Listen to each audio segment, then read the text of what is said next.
La version officielle, c'est ce qu'ont pu reconstituer les magistrats en faisant parfois du bon travail. E altre volte subendo depistaggi nelle investigazioni. Et d'autres fois en subissant des dépistages dans leurs enquêtes. Et en fait, selon la version officielle, un mafieux qui était situé à 700 mètres du lieu a activé une télécommande qui a fait donc sauter, exploser les 3 voitures blindées. Il y en a une en fait qui était projetée à 300 mètres de distance. Et en fait, on peut encore la voir. C'est un amas de tôle qui n'est pas plus grand que cette table. Et donc là, c'était la version officielle. Mais 20 ans plus tard, nous, en tant qu'Italiens, on a beaucoup moins de certitude qu'il y a 20 ans. Parce qu'il y a 20 ans, on était convaincus, on était sûrs et certains que ça avait été la mafia qui avait commandité les meurtres du juge Falcone et du juge Borsellino. Et maintenant, on n'a plus cette certitude. Mais ce doute, en fait, a été levé même peu après le double assassinat, parce que ce que tu disais, c'est que c'est un tel miracle, entre guillemets, de balistique, en fait, c'est ça, c'est un tel appareillage militaire qu'il a fallu, parce qu'en plus, les voitures roulaient très très vite sur l'autoroute. 160 all'ora. Les voitures roulaient à 160 km/h. Donc, pour imaginer ça... Et en fait, les magistrats ont voulu reconstituer l'attentat. Ils ont fait ça dans un polygone de la Marine nationale. Ils n'ont pas été demandés à un repenti de mafia comment cet attentat avait pu se passer. Ils ont été voir l'expert, le numéro 1, un militaire, l'expert d'explosifs.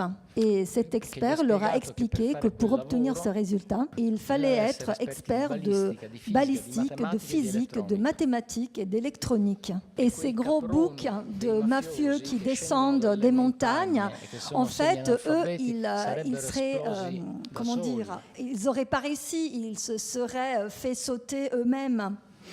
Alors la dernière fois que tu as vu Falcone, Attilio, c'était quand ?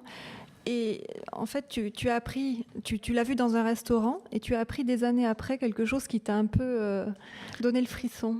J'ai rencontré Falcone lorsque c'était son dernier jour en Sicile. Lui, il était témoin pour un procès qui était célébré à Catane, une autre ville sicilienne. Et il s'agissait le procès pour le meurtre du juge Costa. Donc moi, je l'ai invité à déjeuner avec un collègue. Et il a dit oui, mais sous 2 conditions. D'abord, pas d'interview. Bon, ça, on le savait déjà, on avait l'habitude. Et deuxième chose, c'est moi qui choisis le restaurant. D'accord, quel restaurant ? Et il nous a indiqué un restaurant très beau sur le port de Catane. Mais le propriétaire, il était très proche du milieu mafieux. Et en plus, Falcone, il avait mené une enquête sur ce personnage. Et donc, pour cette raison, pour lui, il s'agissait d'un lieu sûr, ce restaurant. Donc, 14h30, on se rencontre au restaurant. Personne. On s'assied, le propriétaire fait des sauts de joie, bien évidemment. Et à un moment donné, le procureur Grasso arrive, qui avant était... En fait, le procureur Grasso était un collaborateur de Falcone à l'époque, et maintenant c'est le procureur national antimafia. Et donc on reste dans ce restaurant jusqu'à 19h30.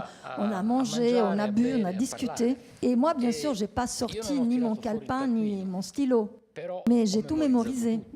Et en quelque sorte, par un sourire, il nous a fait comprendre qu'il nous autorisait à écrire ce qu'on avait entendu. Et en fait, il s'est avéré qu'on a fait une très très belle interview. Et en fait, il portait toujours une veste et il prenait toujours un des boutons de cette veste et il me disait, voilà, ma vie a la même valeur que ce bouton. Et puis alors, puisqu'il allait à Rome, il dit, eh ben, moi, je vais me jeter dans une mer en tempête. Et puis j'ai oublié cette interview pendant 17 ans. Et puis il y a 3 ans, un soir, je rentre chez moi à 22h et je commence à feuilleter un magazine. Et je commence à lire une interview au procureur Grasso. C'était un article assez intéressant. Et le journaliste lui pose une question. Est-ce que on lei n'a hanno jamais mai provato tenté di de vous ucciderla? tuer. Si dice 2 volte. 2 fois, répond-il. Una volta Voilà, une con fois une voiture un'autobomba. piégée. E Et la seconda deuxième volta in fois, un c'était dans un ristorante restaurant a de Catane, insieme al giudice Falcone e a avec, 2 giornalisti. avec le juge Falcone et à 2 journalistes. Allora Alors, io mi bon, sono j'étais un molto peu énervée. arrabbiato. E ho chiamato il procuratore, Et j'ai appelé le perché a me non hanno procureur detto niente. parce qu'il ne m'avait rien dit. E lui mi ha risposto, ma lei non lo sapeva. Et, ben, Lo sanno tutti. et il m'a répondu, mais comment, vous ne le saviez pas? Tout le monde le sait. E io non lo sapevo. Poi ho chiamato l'altro Et ben, moi, je giornalista. ne le savais pas. Et donc, à ce moment-là, j'ai appelé l'autre journaliste qui était Dice, avec ma non moi. lo sapevi? Il m'a dit, mais Dice, toi... lo sapevano tutti, a me non mi hanno mai avvertito. Et Io l'autre, l'ho il m'a dit scoperto al aussi, mais giornale. comment, toi, t'imaginais pas? Ben oui, mais moi, personne ne m'a rien dit. Et pourquoi l'attentat avait été déjoué? En Perché fait, hanno non tout le l'hanno monde, fatto, les erano mafieux étaient tutti autour du intorno, restaurant, ils avaient leur kalachnikov, Non mais hanno donc trovato il apparemment, le capomafia chef di de la Catania, mafia de Santa Catane, Paola. ils n'ont pas pu le trouver ce jour-là. Telefonino chiuso Bah, son portable était coupé. e non ha dato E l'autorizzazione, donc, quindi non si poteva fare. Il n'a pas donné l'autorisation et donc l'attentat ne s'est pas fait.